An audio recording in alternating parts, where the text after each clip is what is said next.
Meron na bang nakasuhan o hanggang warning lamang? Ukay-ukay. Declared as raw materials to make rugs or to recycle rugs. Pero wag ka, ang laman noon, ukay-ukay. Libre sa buwis. Those are discarded second-hand or used clothing sa ibang bansa, Hong Kong, Japan, US, Canada, Australia. Yung po yung mga basura na ng mga damit.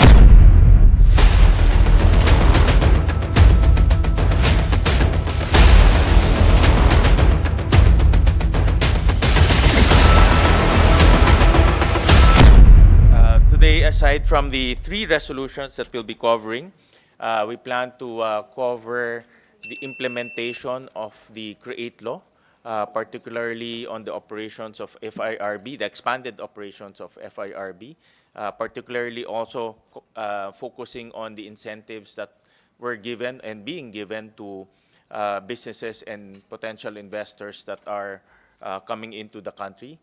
At the same time, we also want to see the cost-benefit analysis of these incentives. As we all know, CREATE is a reform that was implemented during the last administration, and the reform aims to streamline, simplify, put performance-based, time-bound mechanisms into the grant of incentives. So we want to look at the benefit that the country is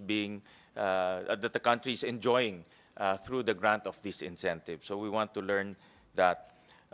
We also invited stakeholders who are already operating in the Philippines, and also organizations that are geared towards inviting potential investors to come to our country. And these organizations have vast experiences in terms of operating in the country, as well as how to use incentives to make their products and services competitive. And hopefully in the future we can use that selling point of competitiveness to attract future investors to the country. But admittedly, the law is far from perfect. We have a lot of challenges, a lot of inconsistencies, as what the resolutions pointed out, a lot of inconsistencies, a lot of issues, and a lot of real challenges. And we want to discuss that and hear it from the stakeholders themselves, no? Because the stakeholders are obviously the frontliners. They're also in touch with real companies who are operating here in our country. So we want to hear their thoughts and their challenges and the issues that they are facing in terms of operating and on terms of requesting for incentives to be granted. However, the update on the implementation of CREATE and the issues are not in the, admittedly, are not in the agenda. So we will issue later on a supplemental agenda so that we will cover the update on the implementation of CREATE and also the issues. But since the three resolution covers the inconsistency, and we also invited the stakeholders here, we will talk about the inconsistency first and then segue into the issues and challenges. And then on the third part, we will talk about the updates on the grant of incentives as well as the cost-benefit analysis. We might not finish all of these things today, no? Because I think the issues and challenges are quite heavy, and we have a lot of things to cover. If we will not cover it today, then we can talk about the updates on a later hearing. So with that, we're very honored and privileged that we're joined by Senator Raffy Tulfo. And any opening statements, sir? Thank you, Mr. Chair. The reason why I attended today's hearing kasi nakita ko sa resolution nabanggit doon special economic zone. And that's where I'm very interested in. Kasi po, ginagago tayo for the longest time nitong mga locator sa special economic zone. And I'll tell you later how and why. Mr. Chair, meron ba tayo na-invite dito ng mga taga Bureau of Customs? Kasi Bureau of Customs and BIR are conniving para proliferate itong mga bogus na locators, and they're not paying taxes. They import products, raw materials free of duties and taxes with the precondition that those raw materials will be re-exported. But hindi po na-export. Paper export lang po ang nangyari. And then, binibenta dito locally yung mga finished product or sometimes yung raw materials. And yung mga importers, supposed to be, kikita yung bayan natin dahil sa kanilang income tax. Pero paano? Namomonitor ba ng BIR? Itong mga may-ari ng locators?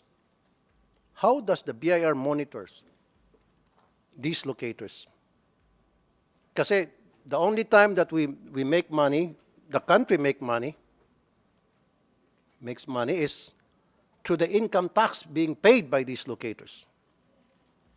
In fact, I have list here of some companies na may violation na sa BIR and I need to know ano na ang nangyari sa mga kasong ito. And I need from the BIR a list of these locators na padalahan ng LOA, Letter of Authority. Ano ang follow-up? May nangyari ba o nagkaaregluhan? Ang LOA, Mr. Chair, dito nagiging talamak ang korupsyon. Pinapadala ng sulat ang earring company o locator para pumunta sa opisina ng BIR, magpakita ng mga dokumento na siya ay nagbayad at nag-comply sa requirement ng BIR para magbayad ng tamang buwis. At pagdating doon sa BIR, nagkakaregluhan.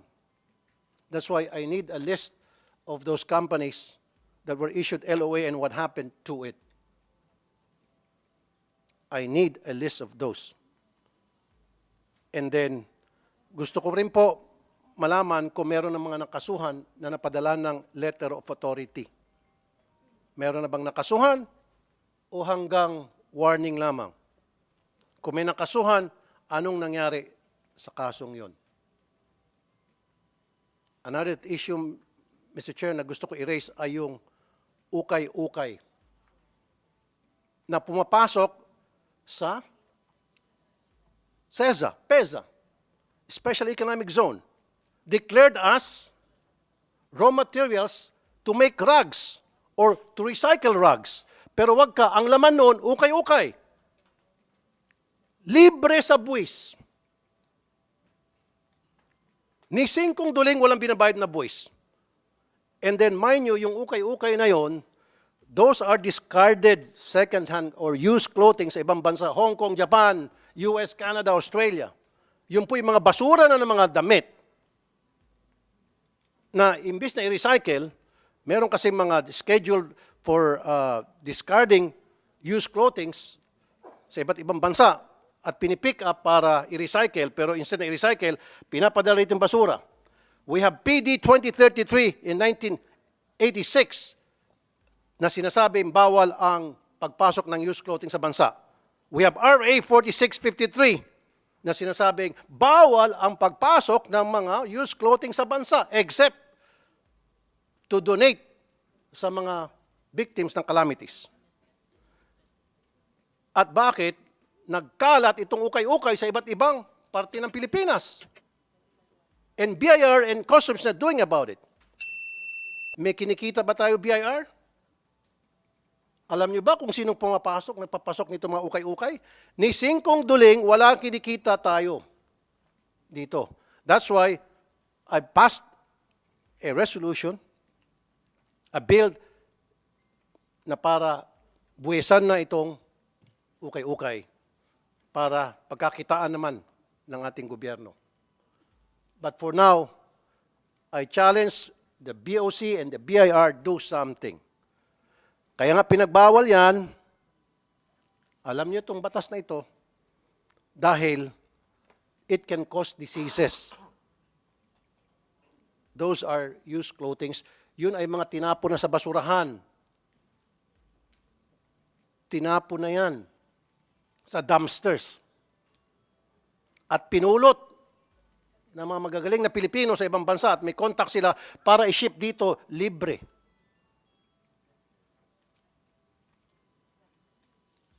Ito po, Mr. Chair. I need to ask the BIR directly right now. Victoria Wave Special Economic Zone dyan sa may Caloocan. And in October 2021,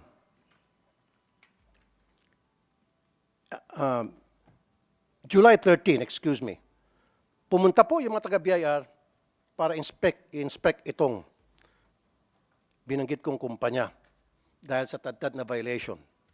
Ang tanong, ano na nangyari doon sa pagbisita ng BIR noong July 13 dito sa company ito, OPMC? Meron ba isang matapang dito? Go ahead, please. Good morning, Senator Rafi.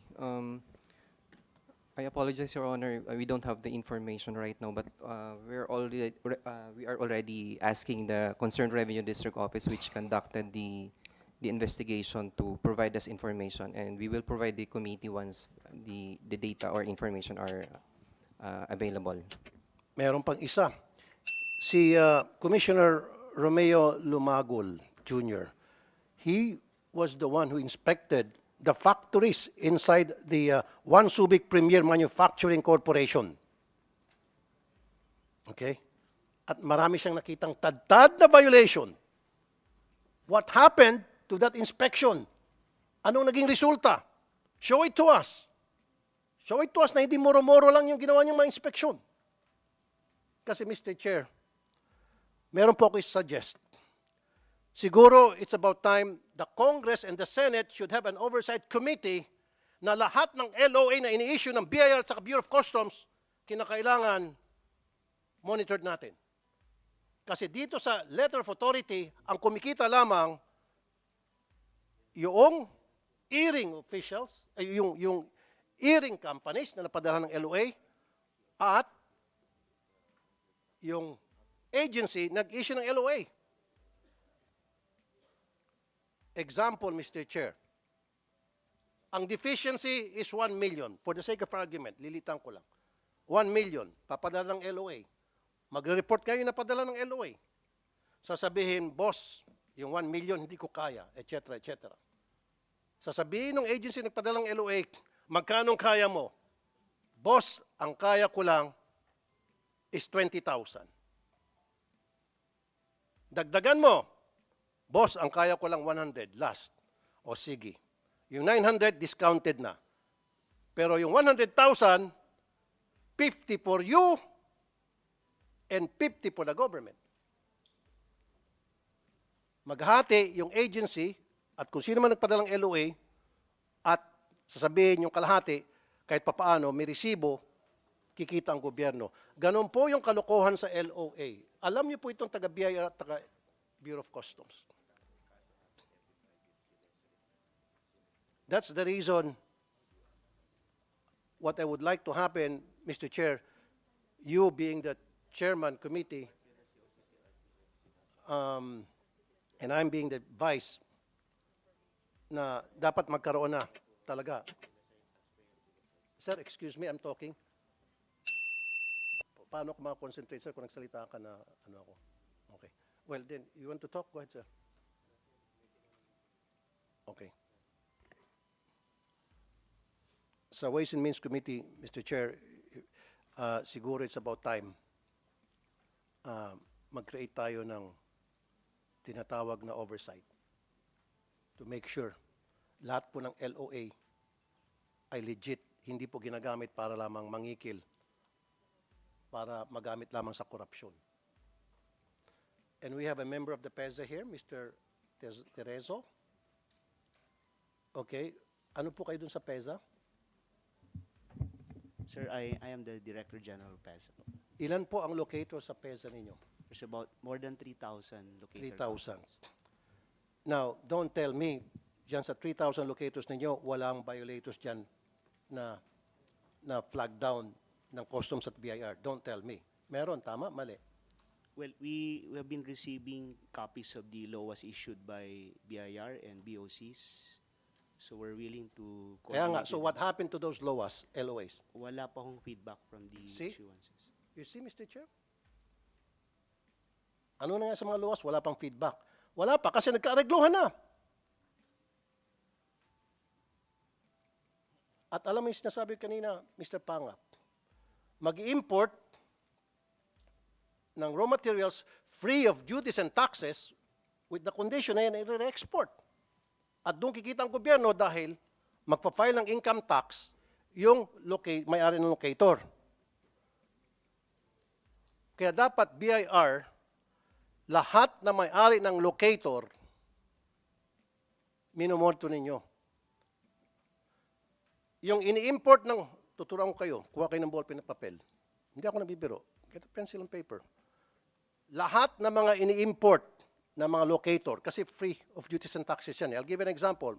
Mag-export ng 1 million worth of, say, tela para gawin ng long sleeve.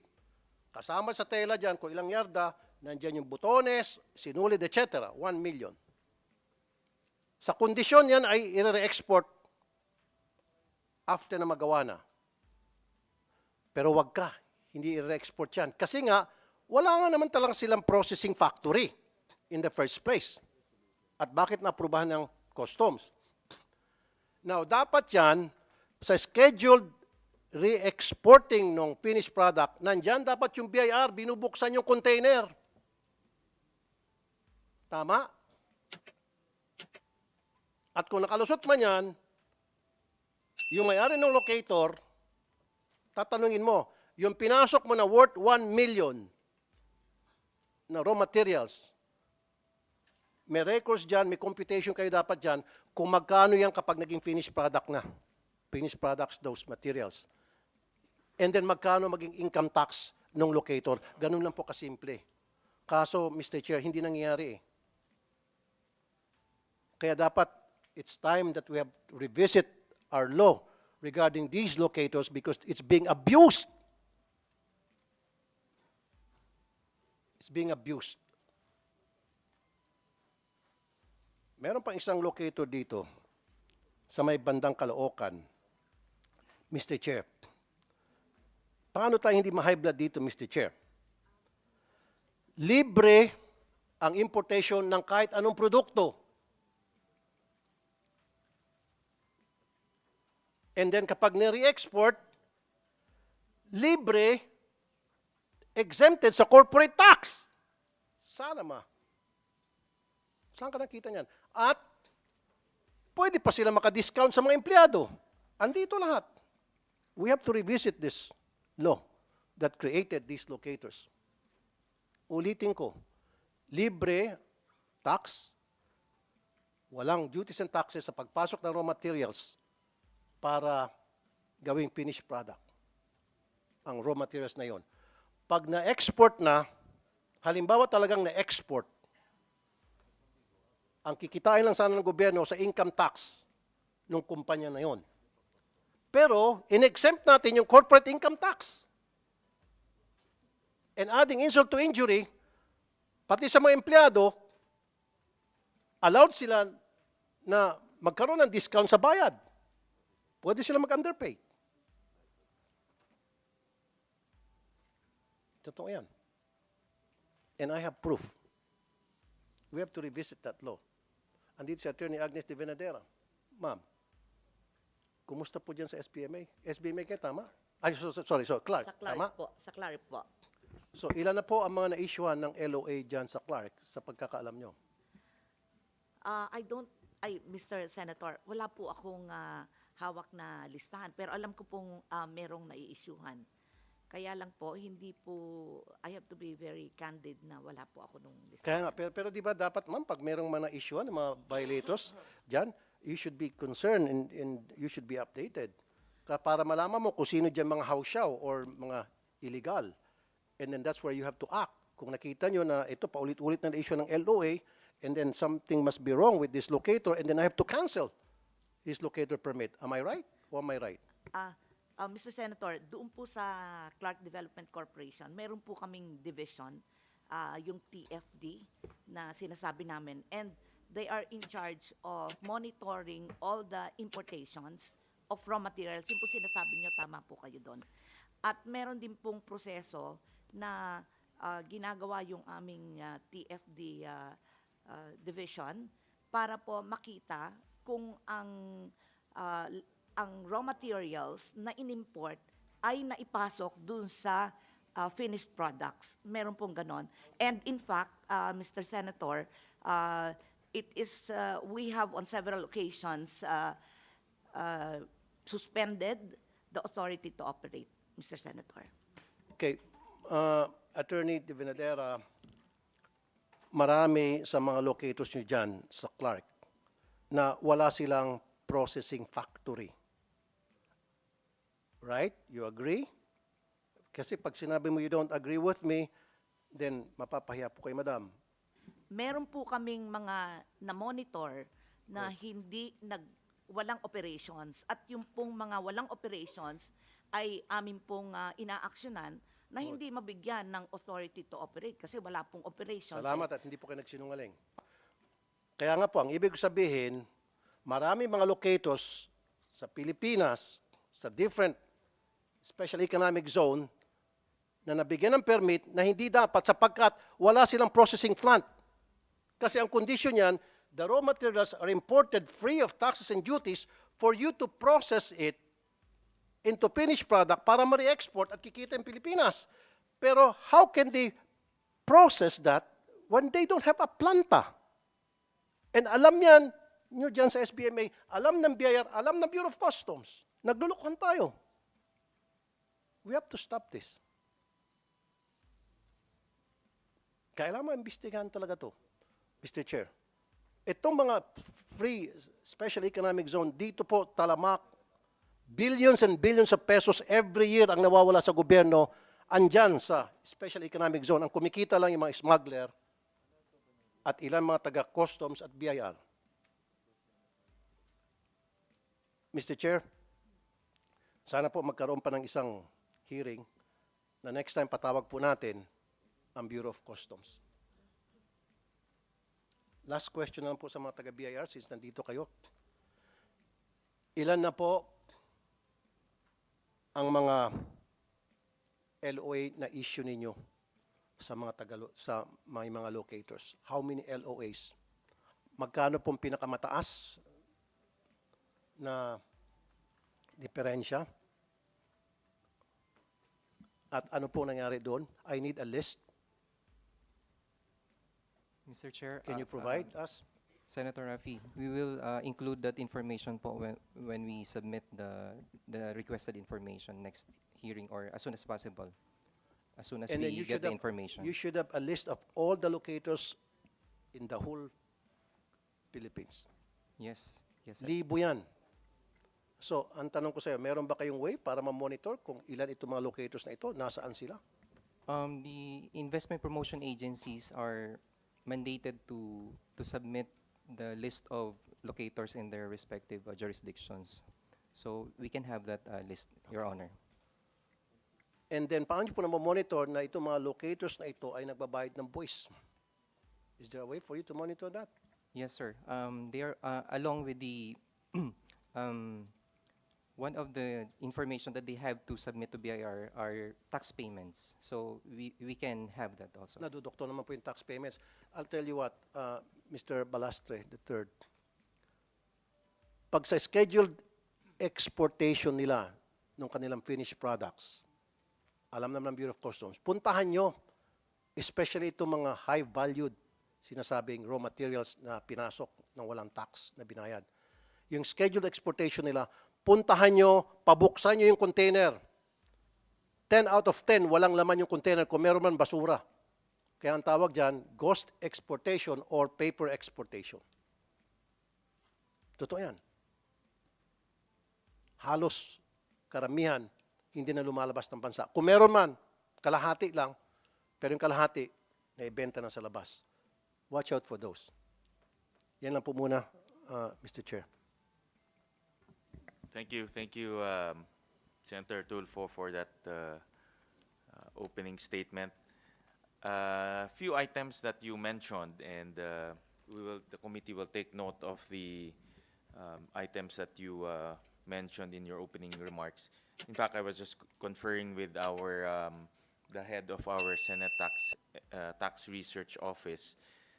Indeed, part of our powers in the oversight is to request for the letter of authority from the BIR. And in fact, in the past, I was advised that the LOAs are being submitted to the committee as part of its oversight functions. So, So meron na tayong LOA, Mr. Chair. Meron na tayong oversight committee para sa mga LOA. meron tayong oversight committee here in the Senate. There are two, no? The one prescribed by the law is a joint oversight. However, I mentioned earlier that was not created because the House has not yet manifested their members. So we created our own here in the Senate, no? Motu proprio through the Senate Committee Ways and Means. And because of its function as oversight, the BIR regularly submits to the committee a list of that LOA that you mentioned earlier. And the latest submission was when? Since hindi pa po na-convene yung oversight, hindi ho. Okay. But in the past, they have submitted. So since you have manifested your request and desire for the BIR to submit a summary and a list of their LOA, we are instructing the BIR to submit to the committee a list of the letter of authority that were issued to date. Mr. Chair, nabanggit nung, ang pangalan tong kasama natin? Si head ho natin yan. Sa head. Oo, head ho natin yan. Ah, ng So, STSRO. meron ng mga sinabmit na LOA sa Senate. Nasaan yung mga LOA na yan? Can I see it? And then, I just need to look at it and then make a follow-up what happened to those LOAs.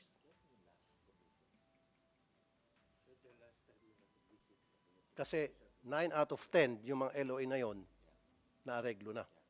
I was advised, Senator Tulfo, that the submission is in line with the compliance to the oversight.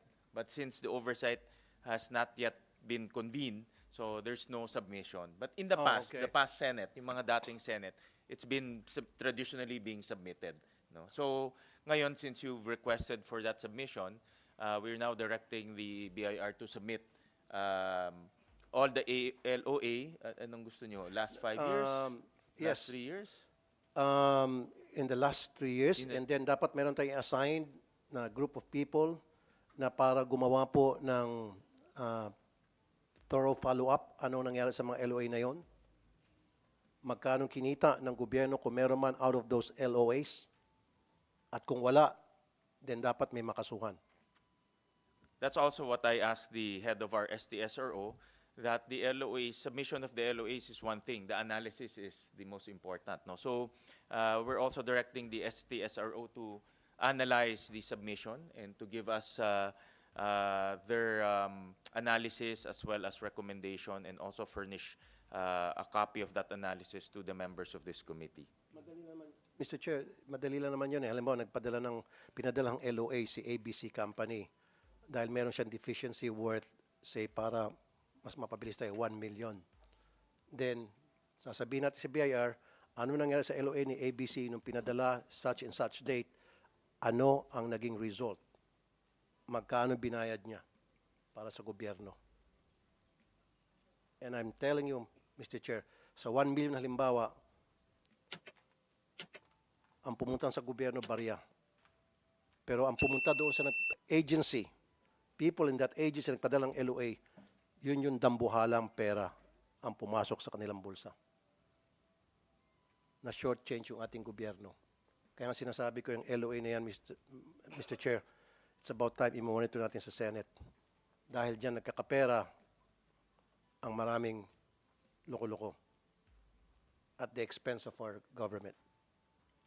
Kawawa naman ating gobyerno. Lalo dito sa may ukay-ukay, Mr. Chair, not a single penny being paid. Not a single penny. Kumikita lang dito yung operator. And alam ng BIR, alam ng customs, andyan, nagkalat. Gala-gala kayo kahit sa lugar. Oo nga, kasi abot ka ng mga mahirap. Pero isipin din natin na namamatay din yung ating garment industry because they cannot compete. Itong mga ukay-ukay, napakamura. So itong mga local manufacturer ng RTWs, they can no longer compete. Some of them shut down even years ago. Ilan na kaya yung mga RTW factory locally na nag-shut down dahil nga hindi kaya mag-compete sa ukay-ukay.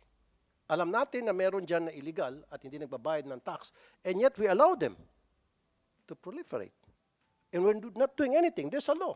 PD 2033, 1986, RA 4653, 1966. Merong pagkakakulong nga ito, 2.5 years eh. 2.5 years to 2 years, fine of 20,000 pesos. This was back in 1966 pa. Dapat ngayon, milyon at makulong pa ng ilang taon. Yun lang, Mr. Chair, we have to watch out those LOAs. And then, last na lamang, itong sa Caloocan, i-revisit natin yung pagbigay ng lisensya sa kanya. Mr. Chair, free na siya sa pag-import ng raw materials.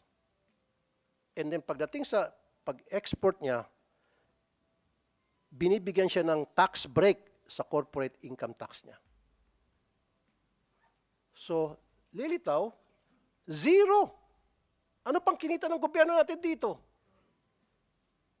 Adding insult to injury, binibigyan din siya ng break as far as pagsisweldo sa mga manggagawa. Libre pumasok yung kanyang mga kargamento. At kapag inilabas yan, libre din siya sa tax. Anong kagaguhan itong nangyari sa ating bayan? Thank you, Mr. Chair. Thank you. Thank you, Senator Fo. I do agree that we all know this, and any honest taxpayer will probably know this, that the LOA is being weaponized by some unscrupulous individuals. And let's call a spade, no? And that's why I support the suggestion of Senator Raffy Tulfo to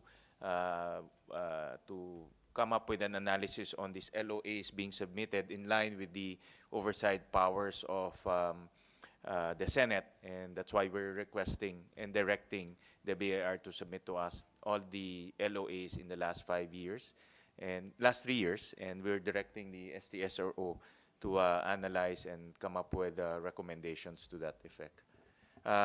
In the same manner, I also heard the good senator mentioned also ghost exportation and ghost and paper exportation. This should not happen because anything that goes out of the PEZA should pay customs duties as well as VAT. But obviously something is happening. No? Mr. Chair, correction. Free po yung importation. Pero pag in-export na yan, wala pa rin silang babayad. However, dun sa income tax nung exporter. Kaso nga, wala namang lumalabas. And then, hindi na monitor ng BIR kung magkano yung na-export kung meron talaga. So, kung sasabihin ng exporter ng locator, ang na-export ko lang piso, doon siya magbabayad sa halagang piso. Pero wag ka, ang in-export niya, 100 million. Niloloko ang BIR. Yung BIR, kunyari, nagtatanga-tangahan sa magkanong kadahilanan. Yun. And then another thing pa, BIR, you guys are listening, customs banded warehouse. Kaya nga dapat may mga taga-customs dito, Mr. Chair. Isa pa yan na inaabuso. Same concept. Libre ang magpapasok ng mga raw materials and then finished product, i-export, magbabayad ng tax yung may-ari ng custom banded warehouse. Ang tanong ko po sa inyo sa BIR, ilan ba ang nasa listahan nyo ng mga customs banded warehouse? You should have that.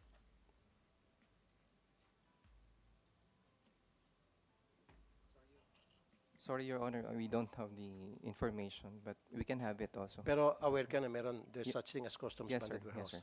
At in your experience, nakakarinig ka na mga taga-customs banded warehouse na issue ng LOA. I think so, Your Honor. Yes. Then when you come back next time, then show me those LOAs. And I'm very interested to know what happened to those LOAs. Yes, Your Honor. Paano sila hinandle? Yes, Paano actually, kumita ang yes, gobyerno doon sa LOAs that was issued to these ang customs bonded warehouse. Dalawa yan, Mr. Chair, eh. Meron tayong sa PEZA at meron tayong customs bonded warehouse. Yung special economic zone, sa loob ng special economic zone, nagtatayo sila ng locator. Itong customs bonded warehouse, kahit na dyan sa gilid-gilid, pwede sila magtayo.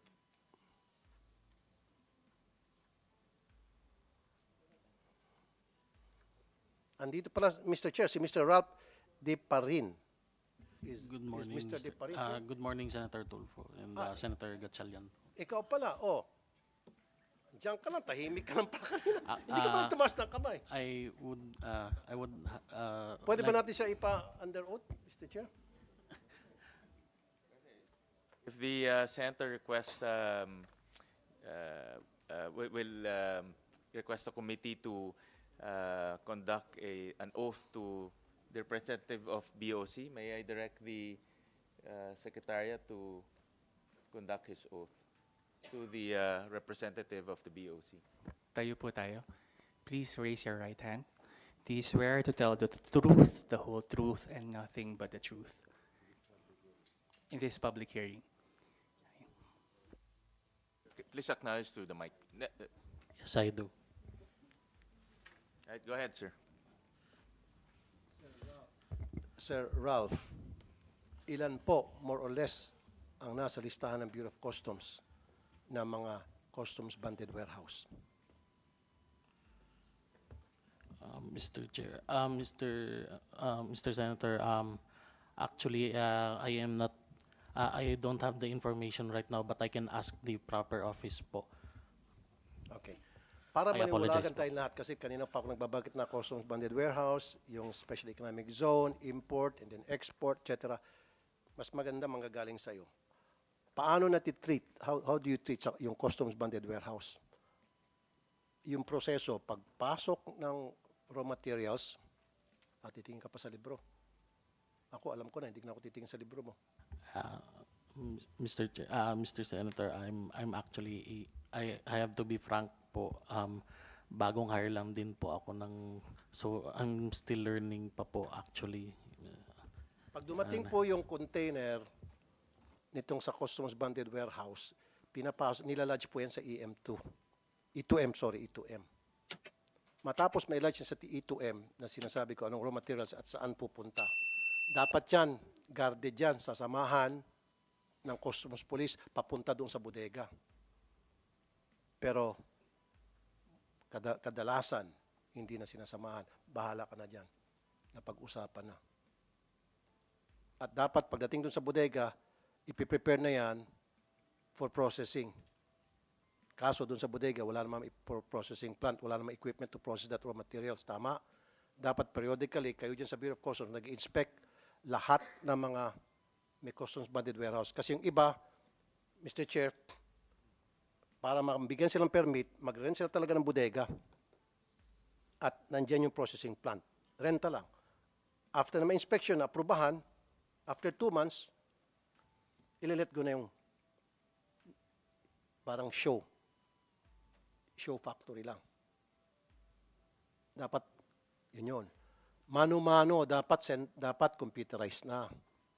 The moment na file ng entry, up to nagdating sa bodega na dapat may CCTV, and then up to after na yun po ay na-process, hanggang sa yun po ay i-re-export, tinatawagan niyo po yung BIR to let the BIR know na yung mga produktong pinasok ng libre sa tax, eto na, pwede nyo nang kalkulahin yung buwis. Nag-guess nyo po? Kaya nga, technical. Tsaka bago ka lang siguro, kahapon ka lang pumasok. Few months pa lang po Few actually. months. Kasi bumukas ka ng libro eh. Sige. There's no point. I Sorry, apologize po, I Mr. don't blame him. Senator. There's no point talking to this gentleman. Pinadala dito yung talagang walang alam para ligawin tayo. Di ba? I don't blame you, sir. I don't blame you. I'm not gonna talk to you anymore kasi ayokong lalo ka madiin dito. Sorry. It's okay, sir. Pasensya na po, Mr. Yes, sir. Senator. Yes, po. sir. Okay po, sir. But I will take note po kung ano po yung mga ano ko po. Kung so, sino yung mga nagpadala pwede dito sa- niyong, hingiin na data po. I can of course it to the proper office po. Sir, sa sino nagpadala sa iyo dito? Legal service po. Senator. Pagalitan mo. Duly noted po. Dapat siya dito nang nanginginig, hindi ikaw. Ikaw yung bago, ikaw ang pinaka-bago, ikaw yung pinadala rito. Yes po. Duly noted po, Mr. Senator. Okay, sige po. Thank you, Mr. Chair. Thank you. Thank you, Senator Tulfo. Again, I'm also quite interested in this ghost exportation / paper exportation allegation. So we would like to, again, the committee is directing all the IPAs here present, CDC, PEZA, who are the other IPAs? Subic, I guess, no? The committee will send letters to all the IPAs to give us your position paper on this ghost exportation and paper exportation. This is happening within your jurisdictions, and would like to inquire if there is such phenomenon happening in your own jurisdictions. Senator Fo has requested to look at this issue, and the committee deems it necessary to drill down and to look at this issue. We'll not go into the details now, but please prepare your documents and your position paper to that effect. At the same time, we're also directing the customs to give us a list of the customs bonded warehouses operating in the country. There's also allegations that these customs bonded warehouses are being used as a way to smuggle in products, meaning they go into the bonded warehouse, they go out without paying any taxes. So we'd like to also inquire from the customs all the operating CBWs in the country, paying special focus to the one that was mentioned by Senator Tulfo in Caloocan. No? Just take note of that CBW.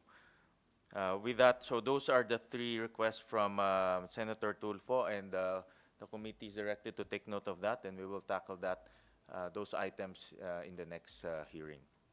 Mr. Chair, last na lamang po, ito, example tong sa OPCM. Okay, na pinuntahan ng BIR. Itong OPCM is One Subic Premier Manufacturing Corporation and Hong Sim International Corporation. OPCM, One Subic Premier Manufacturing Corporation, and HIC, Hong Sim International Corporation. Okay. Now, nung puntahan po ito ng BIR, they admitted na hindi sila nagmamanufacture ng cigarette. Kasi ang deal, magpapasok sila ng raw materials to produce cigarettes, and then those cigarettes, pag na-produce na, i-re-export. Nung puntahan ng BIR, wala silang nakitang machine, wala silang nakitang mga sigarilyo na for export, kundi mga papel and printer na nagpiprint ng mga pangalan ng kung ano ng sigarilyo. At yun ay kanilang i-re-export.